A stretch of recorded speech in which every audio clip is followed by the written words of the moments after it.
before I get stuck in is to just let's just do a check-in. So you're just using the chat, just put in a word, a couple words for how you're feeling right now. So this is just to notice whatever emotions or feelings are here for you. And it could be that you're feeling kind of multiple emotions at the same time, and that's fine. It could be conflicting emotions. So this is just simply about just noticing whatever it is that's here for you.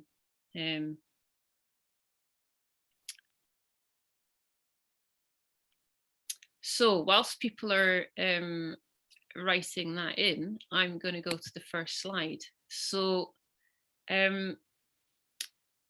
here's the thing. The more that people learn about climate change and the reality of the crisis that we face, so not just the climate crisis, ecological crisis as well, the more likely it is that feelings like these will come up. So anxiety is just one of many emotions that can come up. You know, sadness, shame, anger. And these are all powerful emotions that can be difficult to bear, difficult to feel. Now, we may also feel positive emotions, what is usually called positive emotions, so excitement, hopefulness. And what I hope to convey is that it's not so much which particular emotions we feel, because probably we all feel all of these at some time or other, perhaps some of them simultaneously. And as I said, you know, we might be feeling some which feel in conflict with each other, so both hopeful and fearful. The key issue is about how we deal with our emotions. So how we negotiate the tensions and the conflicts that we might be feeling. And it's how we actually manage our emotions that to a large extent shapes our response to the climate and ecological crisis. And it's how we manage our emotions that determines whether our response is adaptive or maladaptive on a personal and ecological level. And I'll come back to what adaptive and maladaptive means. So eco-anxiety. So there were various studies that were done pre-COVID and in the UK.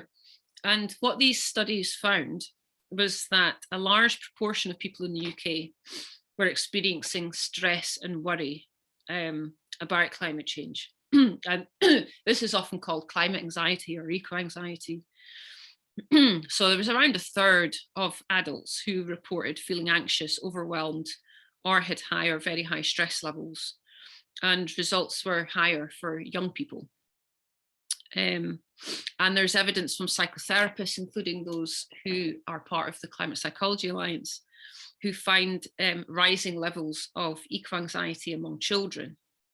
So BBC Newsround, for example, did a survey of 2,000 8 to 16-year-olds, and you know, 3/4 of them worried about the state of the planet, and 1/4 of those were very worried. 1 in 5 had bad dreams about the climate crisis.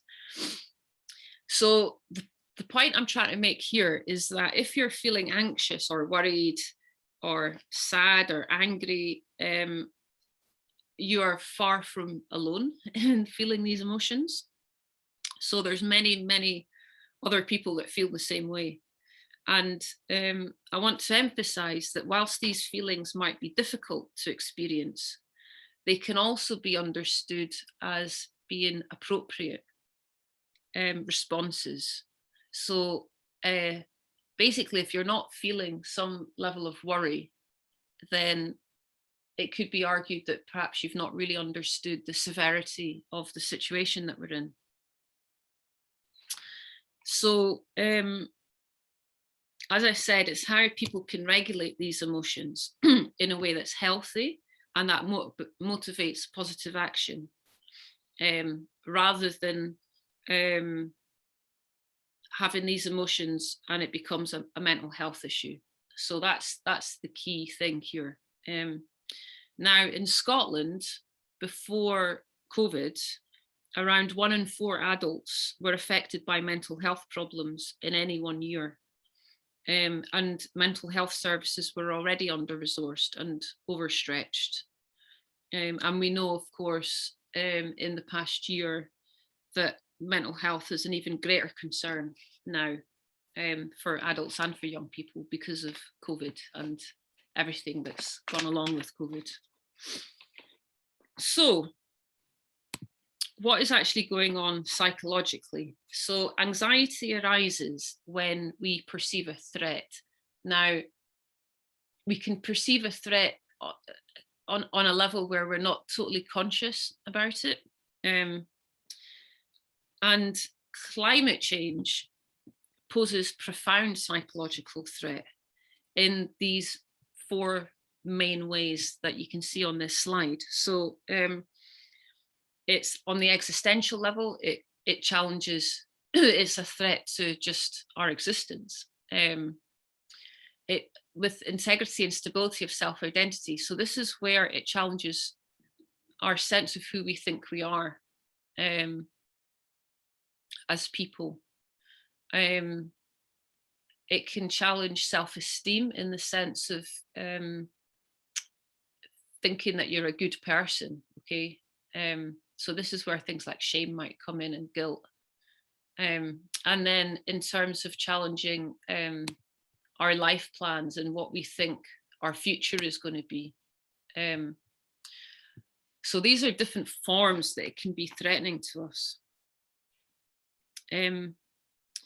Now, when we perceive a threat, that creates stress and anxiety, and which is a biological phenomenon and a psychological phenomenon. And humans tend to want to alleviate stress and decrease associated emotions such as anxiety through defenses and coping strategies in order to return to some sort of baseline functioning as soon as possible. So that's basically normal human functioning. This is what we do. Now, the issue here is that prolonged stress can create major health problems. Eventually, it becomes very exhausting and leads to illness and ultimately death. So the body is always trying to come back to normal functioning. But if we're in a situation where we keep feeling threatened, and we're in a situation of chronic stress, so this is where it's kind of prolonged over time, that's when it can start to affect our health. Now, the defenses and coping strategies that we come up with, so these are just things which happen mostly. They're things which we're not really conscious of a lot of the time, but they can have outcomes that are adaptive or maladaptive on both a personal and an ecological level. So they can bring benefits which are negative or positive. Now, what do I mean by adaptive and maladaptive? So adaptive is responses which help us to deal with the reality of the situation. It helps us adjust, and it helps to stimulate appropriate and proportional actions. And maladaptive responses are ones which inhibit our ability to do that in some way or other. Now, there's various contextual forces that influence how we perceive threat, how stressed we feel,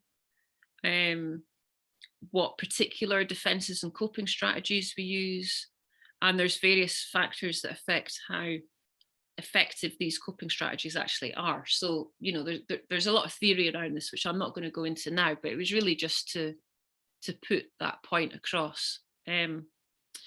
Now, what I want to show you in this slide is maladaptive defenses and coping. So I kind of harvested this from lots of different literature. And you can see that these different the ways of coping with anxiety, with the threat, have got emotional, cognitive, and behavioural dimensions. And the one which we're going to particularly focus on is this one here around avoiding thinking or feeling. And there's a whole load of ways that people do that, including suppressing emotion, reducing the intensity of things, intellectualizing, numbing, which we might do, escapism. So there's a whole load here. I mean, the first one, denial, is kind of what people might be more familiar with as a defense. It's been talked of climate deniers, it's been talked about a lot, but actually all of us to some extent are in denial. And what disavowal means is when your part of your mind is in denial of the situation and part of you accepts it. So there's a kind of there's some conflict going on there. It's rare that people are in complete outright denial. Mostly there's a bit of acceptance going on, but we can go in and out of these strategies on a daily basis, really. But you may find also that you've got a particular tendency to go into one or other of these. Now, why would we even have maladaptive strategies? Why would we do this? Well, there are benefits. Basically, these strategies and defenses, they stop us from having to feel. So because when we feel things, emotions are they motivate action. They guide behavior. They direct our attention. They alert. It's information. So they tell us that there's something going on. If we don't feel, then we don't need to act. So it protects us from having to take responsibility for anything, for having to take significant action. It can make us feel better about ourselves, particularly this one here around diversionary activity or pleasure seeking. It can protect our sense of self that was maybe threatened before. It can, particularly the diversionary activity one.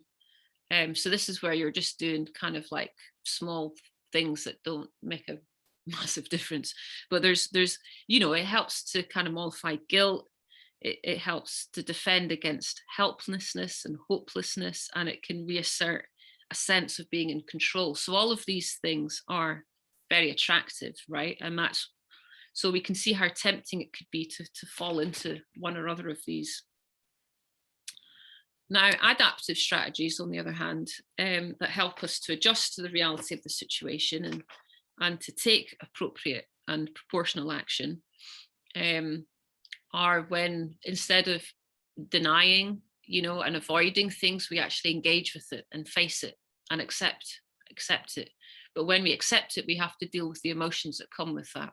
So this is emotion regulation, where we're actually engaging with all these difficult emotions and working through them rather than suppressing them or avoiding them.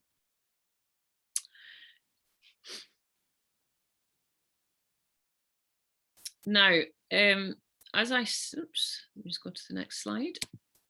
So, as I said, facing up to the reality of our situation could be triggering all these sort of different kinds of emotions. Now, often these are called negative emotions, but in climate psychology, we tend to call them difficult emotions rather than negative emotions. And that's because emotions have a purpose. So they're not negative in the sense that they're bad. They they're there for a reason, and we need to pay attention to them.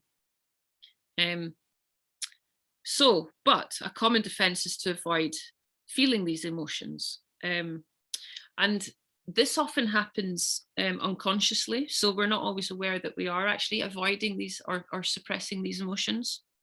And in my own PhD research, I found that even people with strong pro-environmental values have a tendency to want to suppress emotions such as these, out of fear that they could get stuck in them and be unable to function. And this is quite a common response that people have. Now, in the short term, in certain situations, it might be appropriate to suppress emotions. So, for example, if you're in a situation where it's not safe to express it in that moment, that's fine. But the problem is if the coping strategy is used all the time, because the suppressed emotions don't just go away. They steer us from behind, and they can re-emerge into our consciousness with even more intensity. Basically, emotions. So you might not be consciously aware that you're feeling an emotion, but you can. The physiological dimension of the emotion will still be happening in the body. So there'll still be like stress hormones being released in the body, affecting you. So the other thing is that suppression of emotion takes effort. It's psychologically and physically tiring, and it diverts cognitive resources away from other tasks.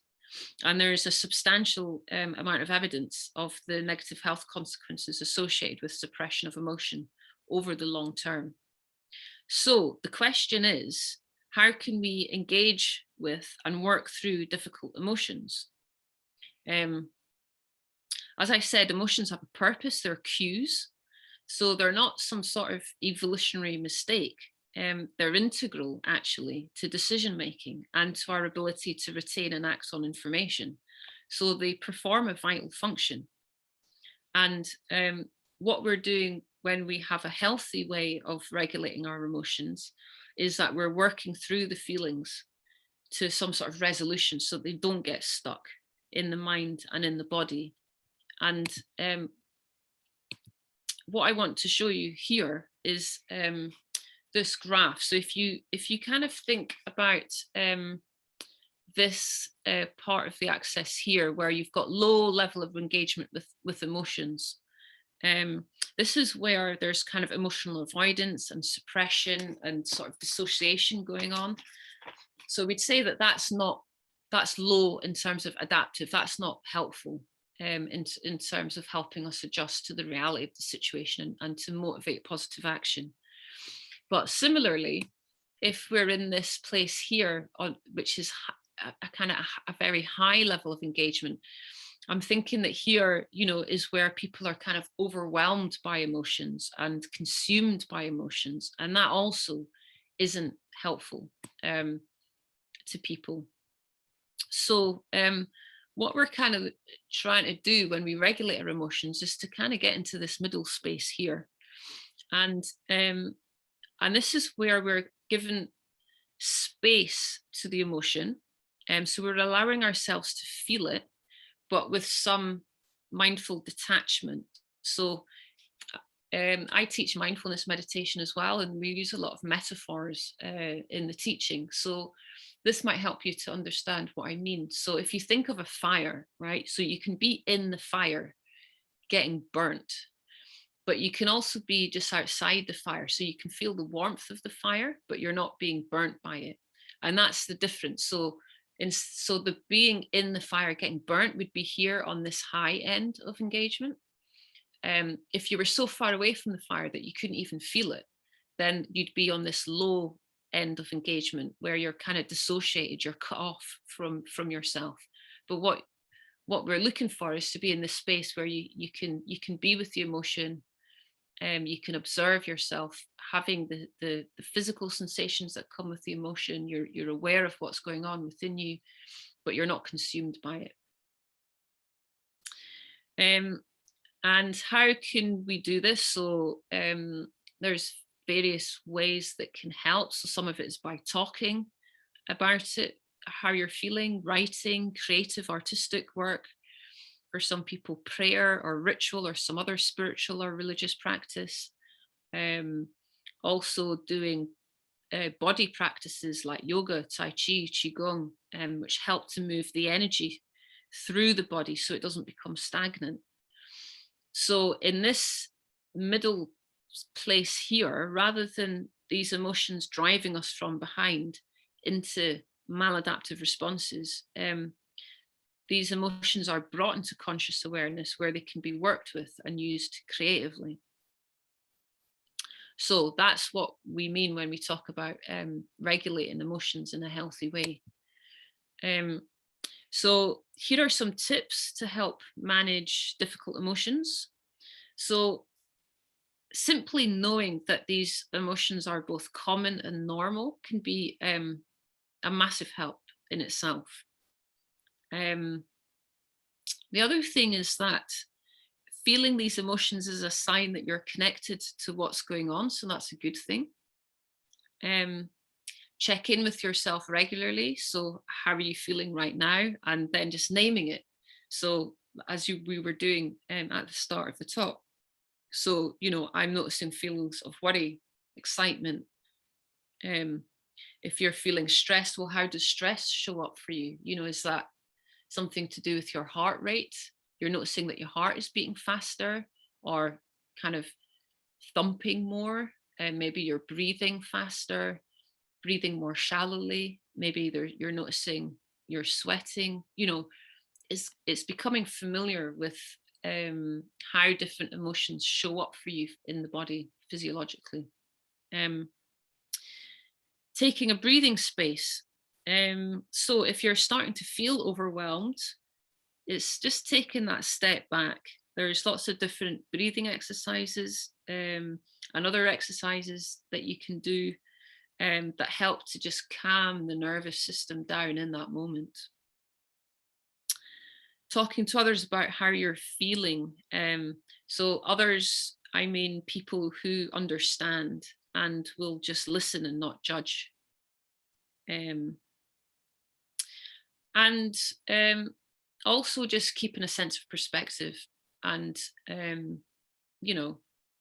each of us have a responsibility, but at the same time, it's not just all on, any one of us individually. So in terms of talking, the Climate Psychology Alliance runs climate cafes, and that's something that you could consider participating in. There's one of the other, it's the City of Glasgow College has asked us to do a series of climate cafes actually for their students. And climate cafes are it's about an hour and a half. They're quite simple, friendly spaces which are facilitated by us, where people's fears or uncertainties or whatever it is that they're feeling about the climate and ecological crisis can be safely expressed. There's also the Climate Psychology Alliance also offers some individual one-to-one therapeutic support for people who feel like they're struggling and need so it's not therapy, it's what we call therapeutic support. So that's also something that you or someone that may benefit from. And the final point I just want to make is that it's just important to acknowledge that conflicts and tensions are within all of us. Actually, inner conflict is what it means to be human. And all of us at some time will face ethical dilemmas, about whether it's about buying something or using a certain product. And we'll all experience conflicting emotions when it comes to climate change. So all of us, to some extent, at certain moments, are in some form of denial. Because, quite frankly, climate change is scary. None of us are completely right or completely wrong in the way that we're responding. And when we realize this, it can bring a kind of humility, which can also help us to relate to one another with more compassion and forgiveness. And because often I find in environmental circles, it can become a bit of an us and them situation, you know, where we're all okay, but it's them over there, you know, that are not doing whatever it is that we think they should be doing. And generally speaking, that's not a kind of very fruitful way to proceed. So you can see in this slide here some links. So climatepsychologyalliance.org, if you go there, that's our website, and that's where you can find out about climate cafes for the public, and the individual therapeutic support, if that's what you're interested in. And we've also got a Facebook page for the Climate Psychology Alliance Scotland, where we post things from time to time. So I'm going to just stop sharing my screen now, and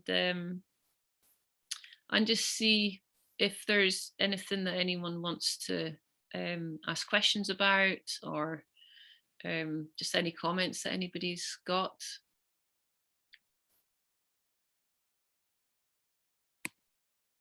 Did that make sense to people?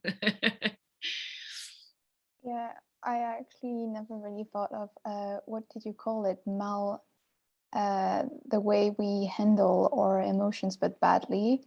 I know I've noticed since the beginning of the pandemic, I've been a little bit less concerned. Well, not concerned, but tried to step back a bit about my anxiety, because I was dealing with other anxiety problems. But now I do feel like the guilt that I haven't done enough. So it was really interesting to see all the process and how people in general, how they deal with it. Yeah, and that thing of guilt as well, because then, I mean, we can kind of just build up layers and layers, and then you can feel bad for making yourself feel guilty, and then you know, and we just can make ourselves feel worse and worse about it. And the thing is, so if you know, if someone is feeling guilt, then you might be noticing that there's kind of self-critical thoughts accompanying emotions. And the first step is just to notice what is there. You know, that's always just the first step, is just to be aware of it and to give a little bit of space to it, and then to find a way to kind of work through it. Because it's the kind of the pushing it away and the avoiding of it that ultimately kind of causes more problems in the long run. But as I said, sometimes it is necessary to step back to avoid being overwhelmed. So that's, you know, that's also, that can be a good thing in the short term, just to look after yourself.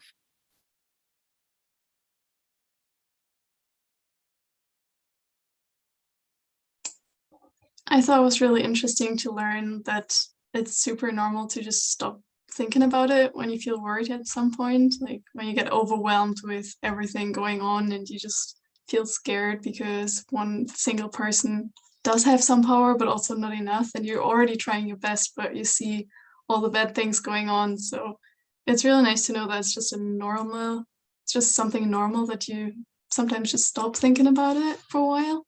Yeah, I do that all the time. yeah, and also, like, a lot of people might feel alone, so they're kind of feeling all these different emotions in there, but maybe friends and family don't quite understand, or you try and talk to other people and they just kind of shut down on you, or, you know, it's just clear that they're in their own kind of process where they just can't handle it, you know. And so that's where things like climate cafes can come in really useful, because that's what that space is for, you know, to be able to just kind of to say how you feel and know that other people will just hear it. And that in itself can also just be really useful, just to kind of say out loud, look, you know, I feel really worried about this, or really angry, or whatever it is. Yeah. Are those cafes open to everybody? Some of them are, yeah. We just started doing some which were for, like I said, for the City of Glasgow College, and that was that's for their staff and students. But there I think there are some on offer at the moment that people can just sort of sign up for. I don't know if some of them have a small fee, I'm not sure, but we might be doing, I mean, if there's enough interest, you know, we can host one. It just takes a bit of organizing, because you need quite a few facilitators and things like this. But yeah, they can be really useful, just to get, because sometimes also people aren't quite sure what they're feeling, and it's when you hear someone else articulate it, and then you think, oh yeah, that's how I feel, you know, but you didn't quite know that until you heard it from someone else. So that's also what can be really useful about doing it in groups. Yeah. Does anybody else have any thoughts or anything that stood out for you in particular? Alina, I know we've talked about this a little bit. Have you? How are you found? Was that helpful for you? Definitely. I think I was just going to say that yeah, you often feel kind of isolated almost. You know that other people are also dealing with these problems, or like trying to tackle climate crisis, or just have their own thoughts, but it's always feels like when it comes to emotions, it slightly kind of gets just for you, like, you know, this is just for you to deal or something. And then you have these like groups where you act together or do something, but then you almost never speak about how you feel about it, or exactly, you're scared almost, kind of. Yeah, exactly. So that's I mean, you've kind of really nailed it there. So on the one hand, we've got a culture, a kind of dominant culture, which isn't very good at being able to express emotions anyway. You know, we don't do that very well as a culture, certainly not when it comes to things around climate change. And then on the other hand, the often what people do is they kind of rush into action, because action is a way it can be a distraction from actually feeling the emotion, depending on how it's, you know, so action can be useful as well, because it can be a way of kind of, you know, actually kind of making you feel better, and it could be that the action that you're doing is worthwhile, you know. But just the problem that in real life, like living in life where you do these things occasionally, like, I mean, meet in somewhere, or like do stuff, or like obviously there are some stuff you do by yourself day to day, but it's still kind of you're still staying with your own thoughts, just with yourself, especially if family is not really kind of on the same level there yet, or you don't want to be like pushy as well, and then it brings even more like even anger, or like different thoughts and feelings, and becomes more and more difficult. I mean, and that's why for me that research was so striking, because it just showed how many people are actually feeling this, but they don't know that other people are also feeling it, because we're not talking to each other about it, you know. And so a lot of the time we're just in our own little sort of isolated little place, feeling bad. I So, think yeah. that's like really heightened sensitivity in Aberdeen as well, because you know we have students who are studying petroleum engineering and things like this as well, and how do you have those conversations when you, yeah, exactly that, you don't know where the other person is. I mean, Yeah. I used to work, I actually used to work in the oil and gas industry, and so I've got loads of friends who still work in that industry, and you know, I'm trying to sort of send out little sort of messages whenever I can, that kind of to try and engage them in the conversation, because they're a million miles from where I am, but it's, yeah, it's really hard. Like, Yeah, yeah. And also with those, I mean, it's also a kind of a cultural thing that's been going on for centuries, where you know, the sciences, the hard, you know, the hard and the soft sciences. So there's this whole thing about, well, how does emotion, what's the place of emotion for a scientist? You know, it has no place. And so when I was working for the Intergovernmental Panel on Climate Change, in the science team there, that I was brought in to look at to have responsibility for the social sciences and psychology, and it was fascinating, you know, how just that whole thing around emotion is just and the way that, so there's been research that's been done with climate scientists, and it's changed over the past couple of years actually, that I've noticed this.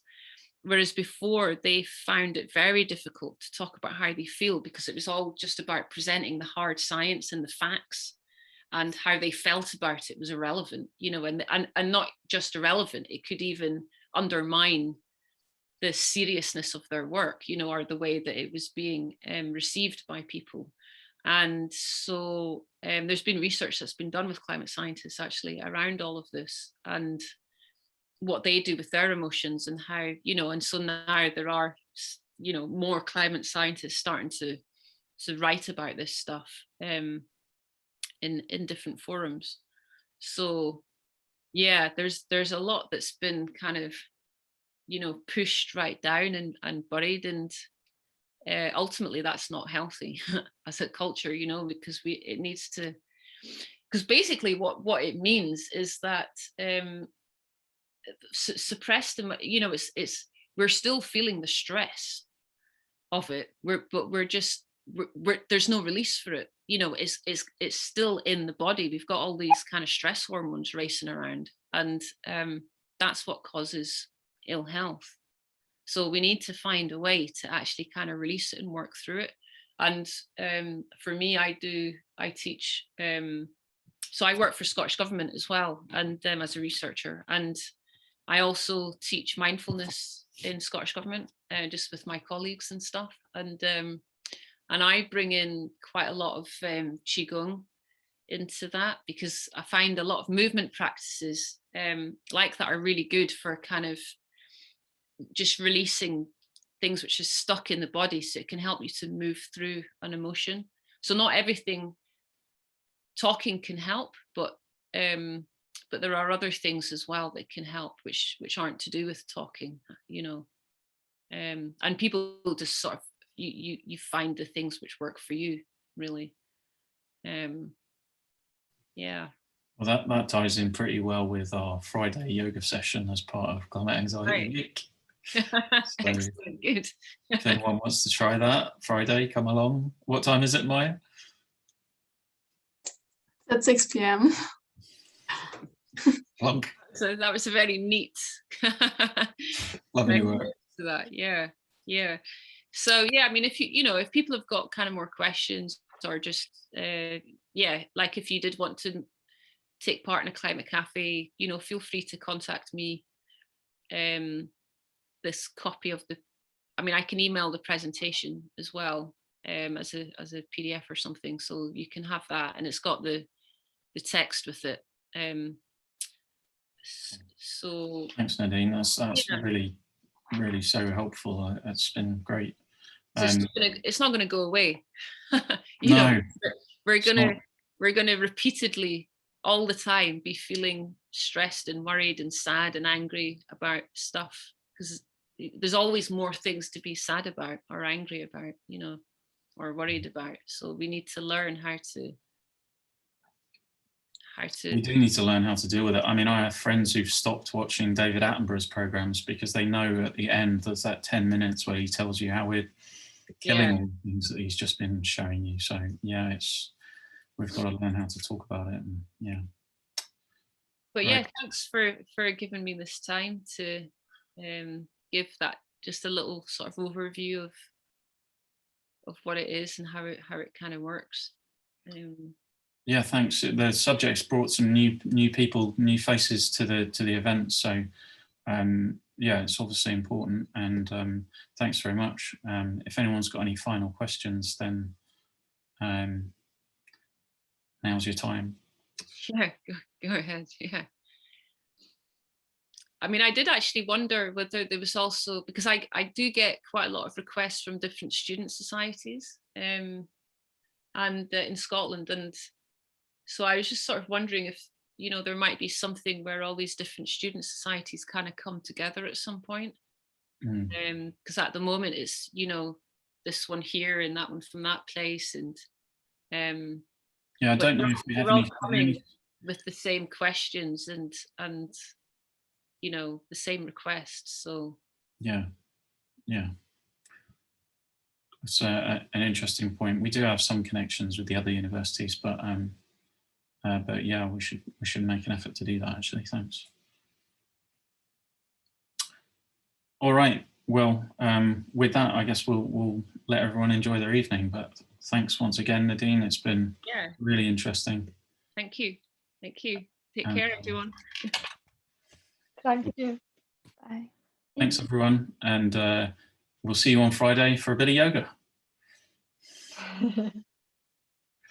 Cool. Bye.